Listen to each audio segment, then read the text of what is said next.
Hi everyone. So today on Boss Banter, we have Frank Bernardo, who is a real estate agent and actual managing director and a coach out in California.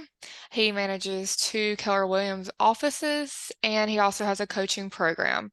So thanks for being on the show today, and we're happy to have you. Thank you so much for inviting me. This is awesome. I love it. Yeah. So could you tell us a little bit more about managing the offices, your coaching program, just really whatever you want to start with?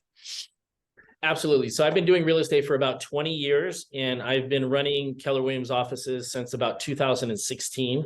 I run the Keller Williams on the west side in Los Angeles, which is one of their bigger offices, and literally in the thick of it when it comes to real estate. I have all the big brands around me, which is always fun. And then I'm the managing director, team leader out in West LA, but I'm the managing director of the Bakersfield office as well. And we're the only Keller Williams out there. So that's also a lot of fun. So I manage both of those offices. It's right around over 300 agents total. And we also have coaching and training programs that go with that. I have my own online training program called um, um, it's called 0 to 6 figures in your first 6 to 12 months, but it's the realestatecoachingclub.com is the main site.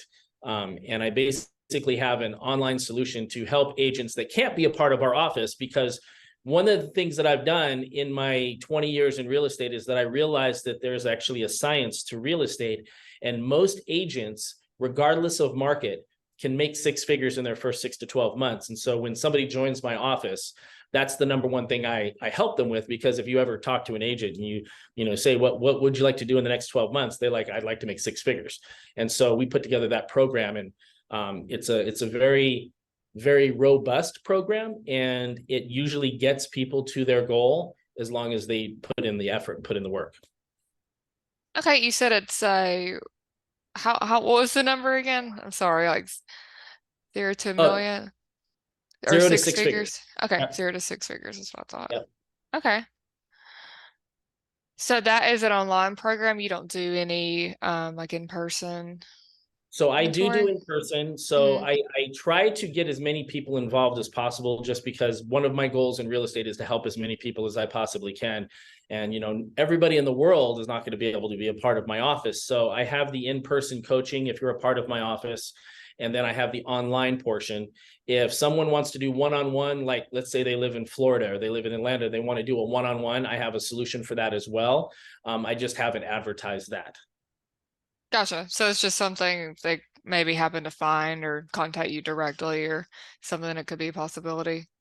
Yeah, and I mean, and one of the things that I have a huge problem with the coaching world, because if you go to any real estate coach that's out there, they're going to charge you a monthly fee for like months and months and months. But the problem I have is that none of them are held accountable to their to your results. So like you're going to pay them $1,000 a month for 12 months, and regardless of what you do, they're still going to get their money. So I try to charge just a small one-time fee. And then what happens is the program continues to grow and they have lifetime access to it. So my thing is about helping more than making tons of money off of the whole thing. Right. Yeah, there's many coaching companies out there, but if I would say your route seems very nice if it's successful that way, because not everybody can afford all of those fees and everything for sure.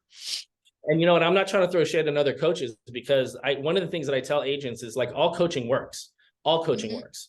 And it's just like you have to just kind of keep in the mindset of what your expectation level is, and realize what you're buying into. Yeah, it's just, whatever works best for them, and what people need to just do the research and see what they think they can afford and benefit the most from. So, you said you've been in real estate for 20 years. So, what made you want to get into doing real estate? I actually, when I grew up in Las Vegas, I was actually in the military when I was in Las Vegas, and I was a police officer in Las Vegas. And in 1999, when I was a police officer, I ended up getting married, and my wife wanted to move to California because that's where she was from, and she wanted to have kids, and she wanted to do all that stuff. And she was like, "Hey, the family will help us with the kids." They don't help with the kids. So I was like, that's fine. I'll test for LAPD. And I tested for LAPD and actually walked through the testing. It was really easy compared to Las Vegas. And after I was done waiting for my acceptance letter to the academy, I was like, I'm a very pro. So like I have a superhero complex. Like I want to help everybody, and that's not really the job of a cop.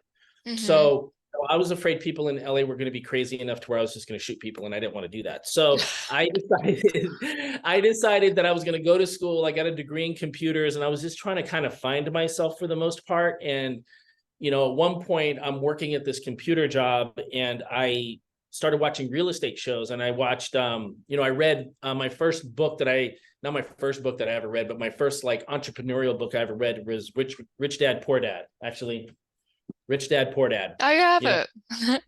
I think I've seen uh, that one.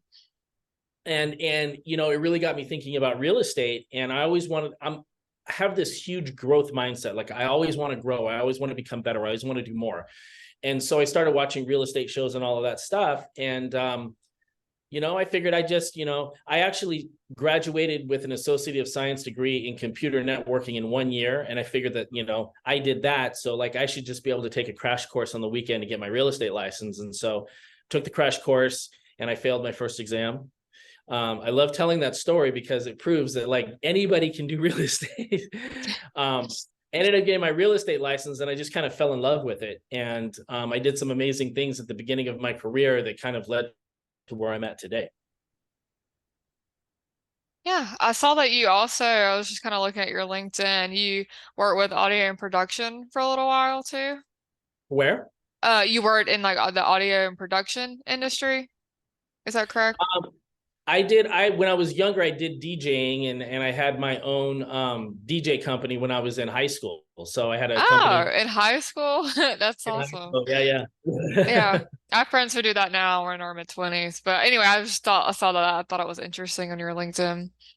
Yeah, so police officer to real estate, that's a really big switch. So you said you wanted to help people more. So how do you feel like real estate helps you help people more so? Well, I think there's a lot of misinformation when it comes to real estate that's out there. Like if you just look at today's media on how they report on everything, um, there's just a lot of misinformation. So one of the big things that I talk to agents about is that like if you turn on the news, they're going to talk about interest rates, they're going to talk about the Fed rate and all these different things, and nobody clarifies what that means, and they give it way too much weight. Because how many times have you gone into a car dealership and been like, I'm only buying the car if it's a 3% interest rate. It has to be 3%. If it's not 3%, I'm walking. Like most people go in to buy a car and they're like, no, I can afford 550 a month. Or I can afford 400 a month. And that's what I'm going to do. Hmm. And when the media talks about interest rates and all these different things that go along with interest rates, there's not a lot of explanation on what all that means. So the public hears interest rate and that becomes a buzzword. And most of the time people ask me like, I want to buy or sell, but I want to make sure I get a 6%. And I go, do you even know what that means? And they're like, no. And I'm like, do you know how much you can afford a month? Because that's the real question. Hmm. Because most people are going to go after mortgages and they're not going to get the best rate because of debt to income ratios, because of all these other things that they just haven't been educated with. So there's just a lot of misinformation when it comes out there. And I think that the real estate industry has one of the lowest bars for getting a license that is out there in the professional world. Like to be a lawyer, you need to go through the bar, you need to go through all these years of training, and the same with the doctor and all these things. But yet we as real estate agents can make way more money. So I feel like me helping people is like I'm constantly trying to spread the word on education and helping, help people become more knowledgeable, because there are so many people out there that are renting right now. And there's nothing wrong with renting. Like they all have its value, but there's a lot of people out there renting right now that they could be building wealth by owning real estate. They don't even have to live in what they own. They can still rent, but they can go out and buy real estate. But there's just not a lot of education out there. And so many agents are just looking for a dollar that they're not helping agents. They're just trying to get paid. Okay. Yeah, I know people use it who are good with money and investing also use real estate as passive income because especially if they live in a big touristy town. Savannah is one of them. We are definitely booming at the moment as far as just having Airbnbs and different condos and stuff like that because of it being just up and coming a little bit more than it used to be. So I know people who rent their house and then they own a big house in like Midtown or something. They like are try to pay one off right now. So yeah, and they don't even live in it. I tell people all the time that if I could go back in time and look at the first piece of real estate that I ever wanted to buy, and from that moment bought everything that I was ever interested in, buy every piece of real estate that I could find, regardless of location, regardless of price, regardless of condition, regardless of anything, just buy everything. Today, I wouldn't be sitting here today. I would probably be on my private plane somewhere else because real estate is such a good value proposition and builds wealth so quickly that most people will talk themselves out of buying something when it doesn't really matter what all those factors are, that if you just buy it and you hold on to it. Now, if you're flipping houses, that's a different conversation. But if you buy it and hold on to it, it's going to grow. Hmm. And today, I think, is more powerful because you do have Airbnb, you do have a lot of rentals out there. You do have a massive amount of home shortages. Like the builders are just not building homes. And if they started building homes at twice the rate that they used to build homes, we still wouldn't catch up for like 5 to 10 years. So it's such a great thing to buy real estate right now that the education on how to do it is just not out there. Right. So when did how old were you when you bought your first real estate, property? Oh, I was probably around 30. 30? Okay. Yeah. And I looked and wanted to for years and years and years and years. And I think there's this loop that we talk ourselves out of because Hmm. there's risk involved in anything you Hmm. buy. There's Hmm. always risk. And I think that we always talk ourselves out of things. And that's what I'm trying to help people with, because a lot of people right now, they have 3% mortgages and they're not moving. And so a lot of agents are like, the listing inventory across the United States is super low because most people have 3% mortgage. But if you look at the amount of equity that is being held in the United States in mortgages, it's insane.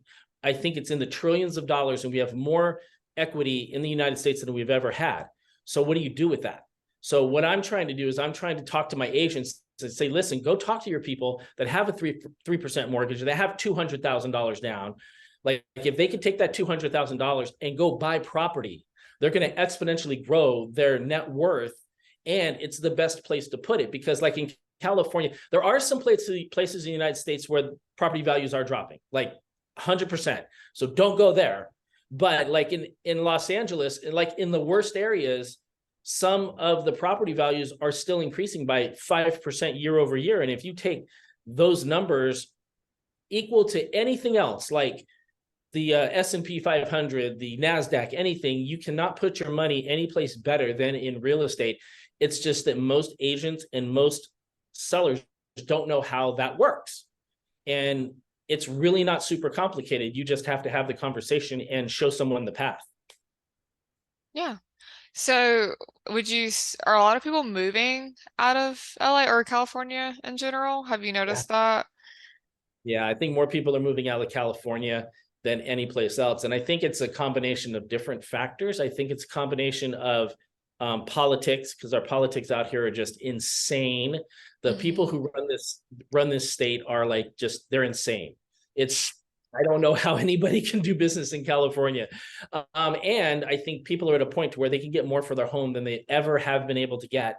And they're looking at it as an opportunity to cash out. And they can they could go to what's the average price point in Georgia right now? Like it's around 400.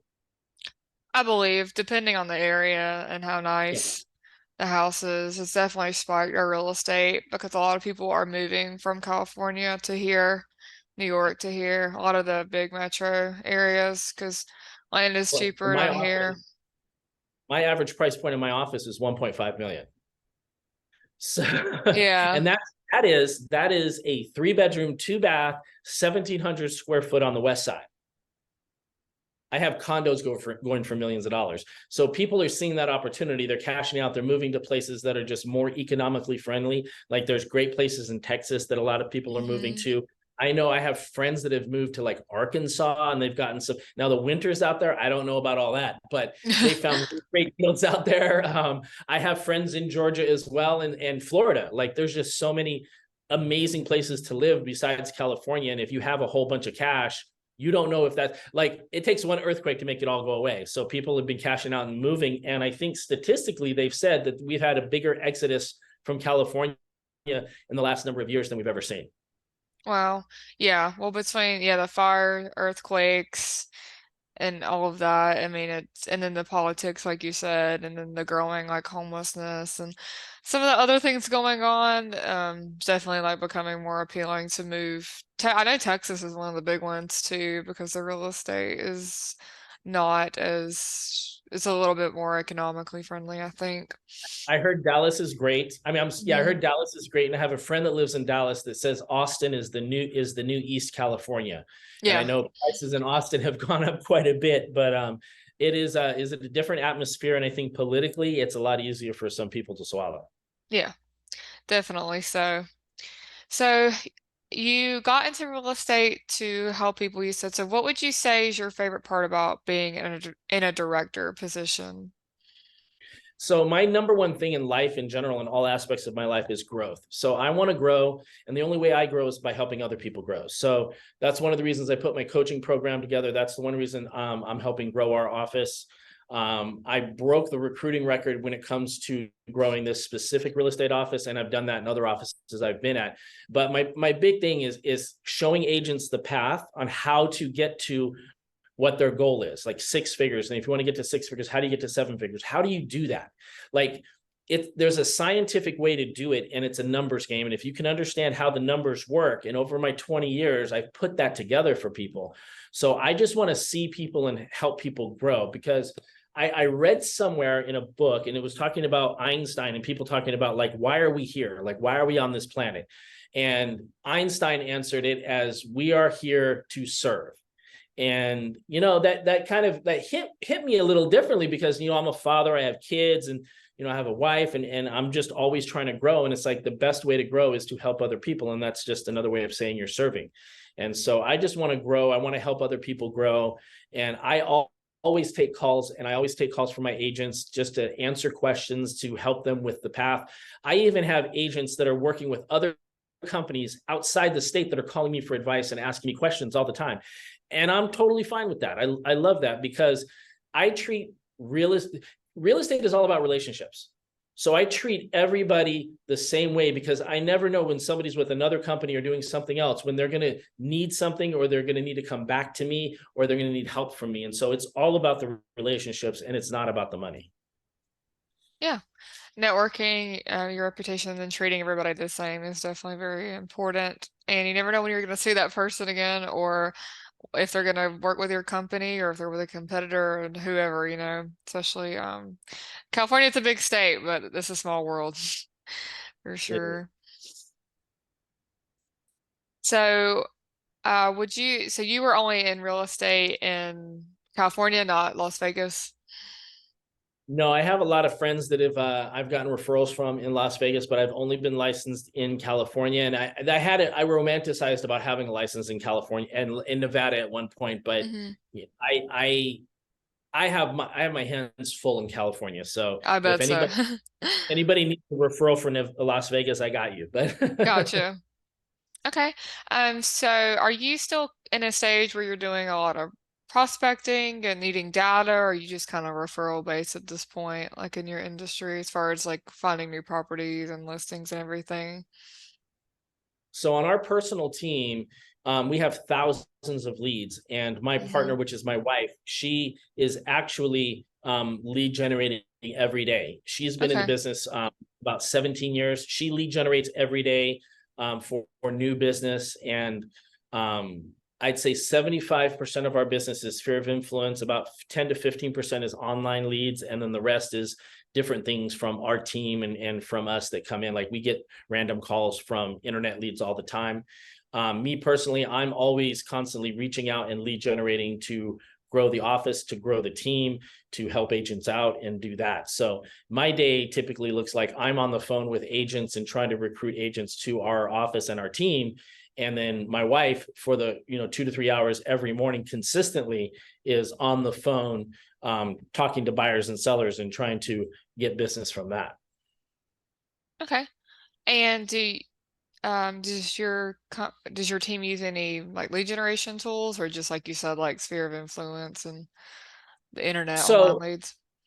yeah, so I do know people that use they use dialers and they use all these different things, but if you're consistent with your behavior and you try to talk to 10 to 20 people a day consistently, have real conversations with them, that all that extra stuff is not really that important. So she actually just uses the phone, dials on the phone, one phone call at a time.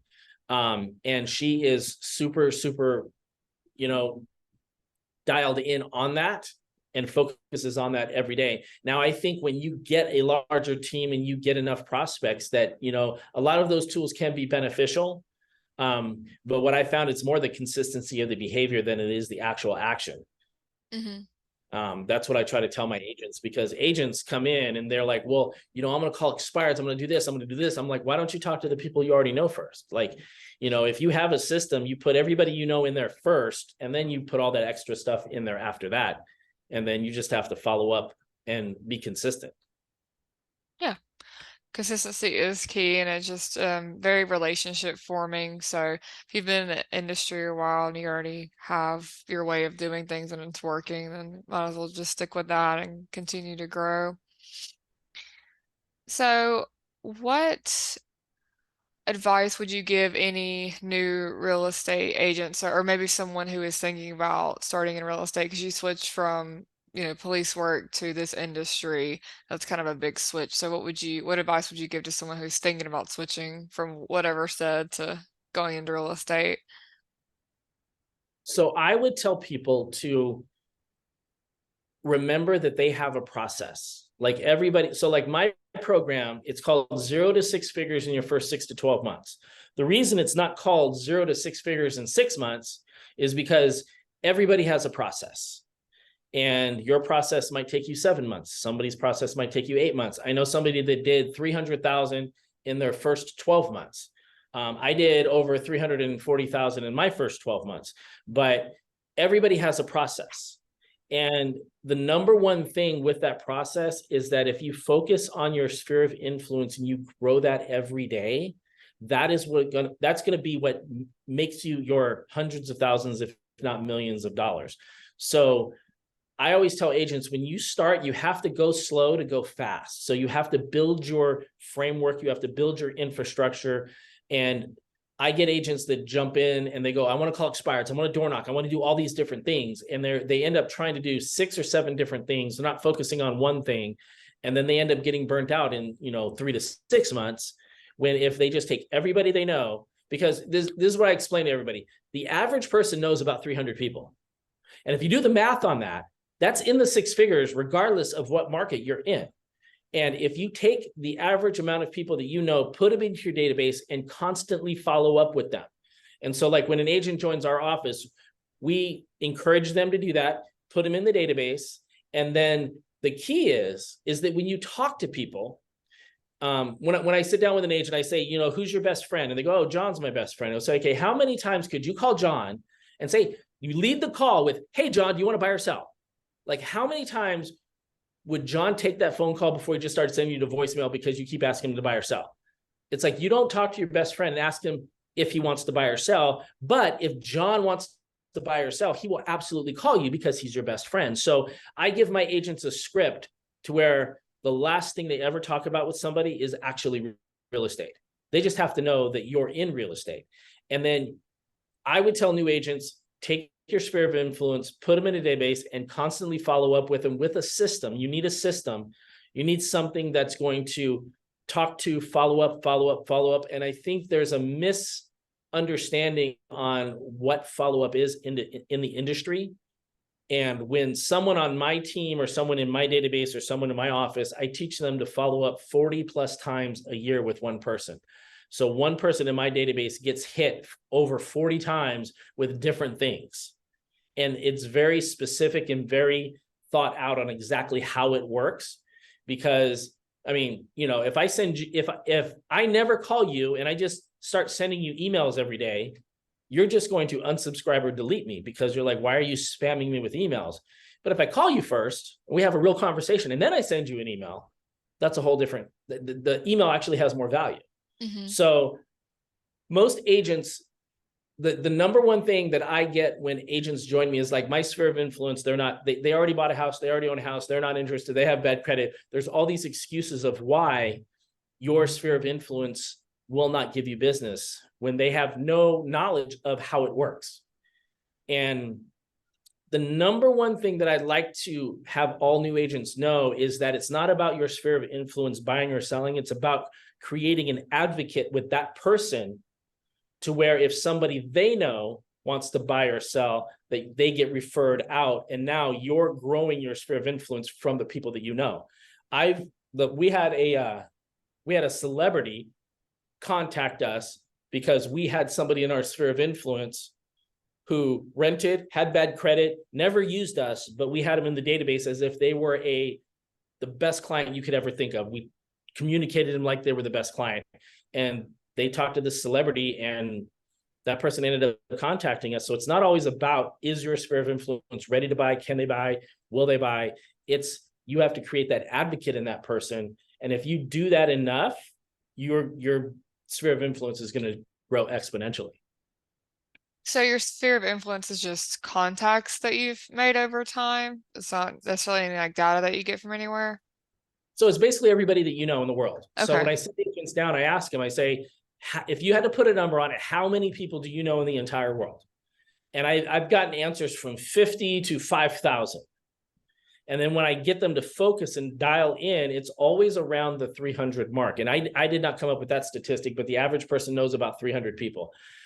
In my market, I could do this 150 people and you'd still come out with six figures.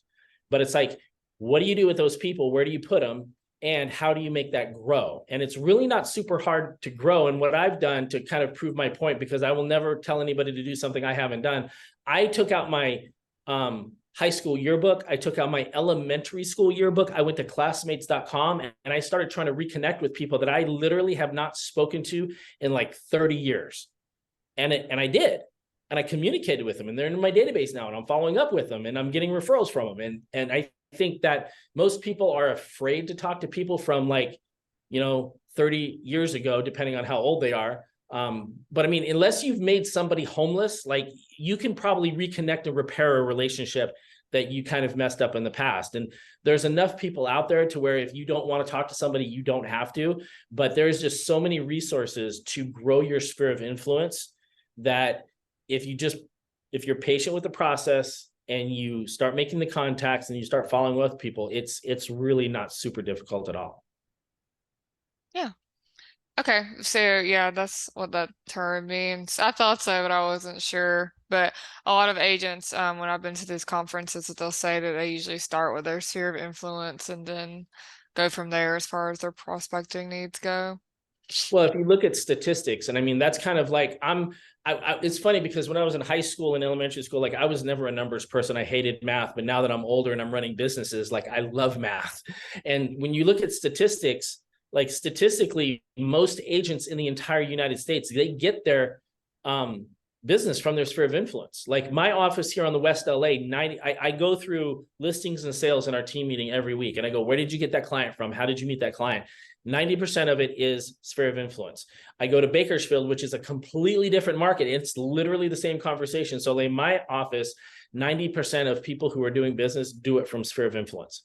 And so if you focus and concentrate on that, and then I tell people, like, after you get a solid business, then go to online leads, then go to other things, then go to other sources, because it's all about focus. And once you can focus on one thing and get that locked in, that framework done, then the other ones will just follow suit.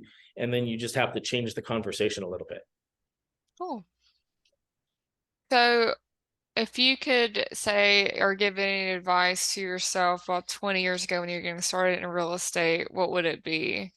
It's like one piece of That's a advice really or good question. I think about that all the time. And so the number one thing would be create your database, put everybody you know in your database, put one person a day that you don't know into your database, and don't make judgment calls on what you think someone can or can't do in business. And I'll illustrate that with a story, is that I was getting gas one day at a Arco station that's, that I go to like, once a week, or in, California, it's really expensive, so like twice a week.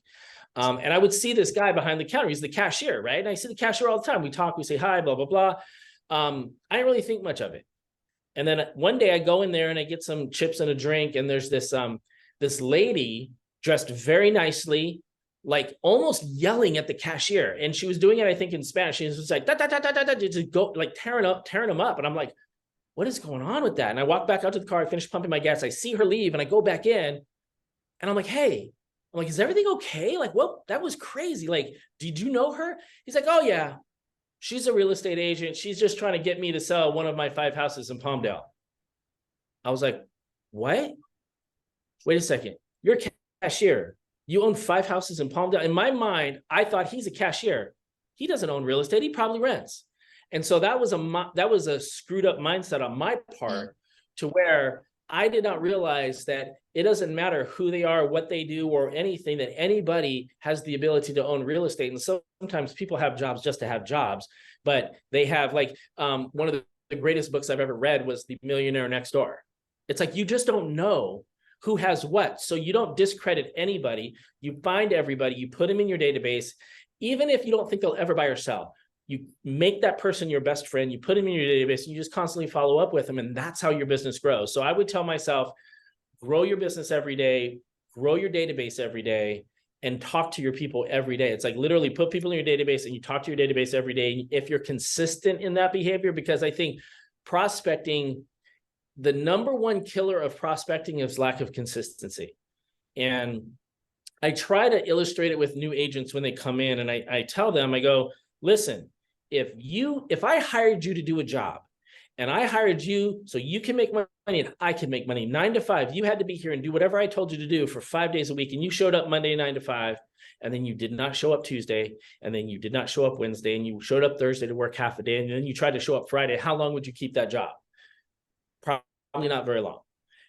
The problem is that most real estate agents run their business like that, and then they're disappointed with the results that they get. And the only thing they really needed to do is be consistent in their behavior, because you're not going to get a listing every day. You're not going to get a buyer every day. You're not going to hit it out of the park every day. It's not going to be an amazing day every day. But if you show up, you call your people, and you're consistent with that behavior, it's almost impossible to not hit 6 figures and 7 figures respectively moving forward. And that's the one thing that I find that most real estate agents, and when I say most, I say like 75% of real estate agents that I know that are out there, they're just not consistent in their behavior. Yeah. And wow, that's interesting that he owned 5 houses. But yeah, I mean, some people, they just have a job to have a job, like you said. They just, maybe made a lot of money at one point, and now they just want something to do because they're bored. One of my friend's dads, he sold his business, owns a lot of properties, and now he just does random things, because he's good and new projects and stuff. So yeah, you just never know, somebody's background and where they're coming from.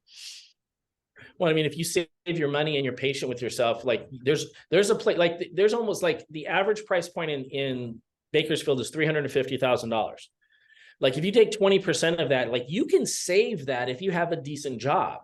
And if you buy one, and then there's all these books that are out there. These are the Burr method. There's the, flipping, there's Airbnbs. There's so many different methods to where if you just can get one house and be patient and not realize that not want something right now today, and not have this drive-through mentality when it comes to real estate, that if you can just get one and be patient with it, you can build a real estate empire in a relatively short period of time. Yeah, that's true. And patience is what we're missing as a whole, I would say, especially in this country overall. This just with the large amount of media consumption, food consumption, 100%. everything. Well, I mean, just to talk about that is that, if you look at some of the major people out there that literally everybody knows that worth billions of dollars, it's taken people that are worth billions of dollars these days an average of about 20 years to make it. So like if you look at Jeff Bezos, You go back 20 years, like he's sitting at a computer with, you know, a spray painted Amazon thing on the wall. And today he's worth billions of dollars and he only owns like 20 to 30% of the company. Hmm. If you look at the Rock, like he has the biggest selling tequila brand in the world, exponentially different than what Casamigos was. He's like blowing it up. But if you look at him, it took him about 20 years to get there. Like you could almost take anybody and put 20 years and say, listen, you can be a billionaire. You just have to wait 20 years and be patient. Like most people don't have that patience to wait. And that's all you really need to do. Be consistent in your behavior and be patient with your process, because everybody's process is going to be different. So some people, if they're patient, they're going to become a billionaire in 10. Some it's going to take 25. But it's like, I'm 53. And if I would have known this back when I was 20, like my life would be different today. And that's what I'm Hmm. trying to do. I want to spread the word on how people's lives can be different today if they're just patient with their process. Yeah, that's a really good message. I know I need to hear it. That's definitely much appreciated.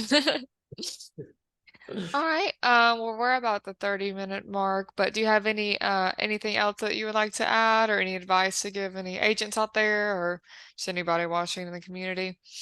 My big thing is I want to expand my influence and I want to help people. So Okay. if somebody wants to help me, you know, contact me, you know, let me know what I can do to help you. I would love to share my program with people. So can I give out my phone number? Of course. I always, yeah, I was about to ask for the contact information. Yeah. So my best number to reach me at is 818-263-7265. My website for my coaching program is realestatecoachingclub.com. And if you want to go to the podcast that I have is realestatecoachingclubpodcast.com. I do 3 to 4 minute snippets of coaching and help that I want to, because I love podcasts, but it's really hard for me to listen to an hour podcast. So Hmm. I like little snippets of real estate coaching and help. So the only way I get that out is if people share it and people like it and comment on it and stuff like that. So anybody that wants help or advice or support, there's no charge for it. I just want to help you and create more relationships. So I would love for more people to contact me. What platform is that on? Is it on YouTube, Spotify? So it's on What is it? Spotify. So it's on Spotify? Spotify. Yeah. So it's on all the major things. I'm working on getting it on YouTube right now. Okay.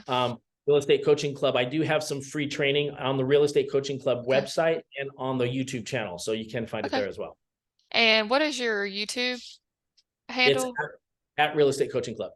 Okay. All right. And do you have an email or do you prefer to be contacted different No, ways? email is frank@frankbernardo.com. Okay. All right. And if someone is interested in maybe joining the team, how would they go about doing that? Shoot me a text message. We'll set up a time to chat and, Okay. you know, we'll go through the program and we'll, you know, help you hit your goals. All right. Well, thank you for being on today. You gave us some really good advice, especially on a Monday, set the week on a good note. But yeah, so I thanks for appreciate being it. on today. Absolutely. All right. You have a good rest of your day. Thank you. You too. I'll talk to you later.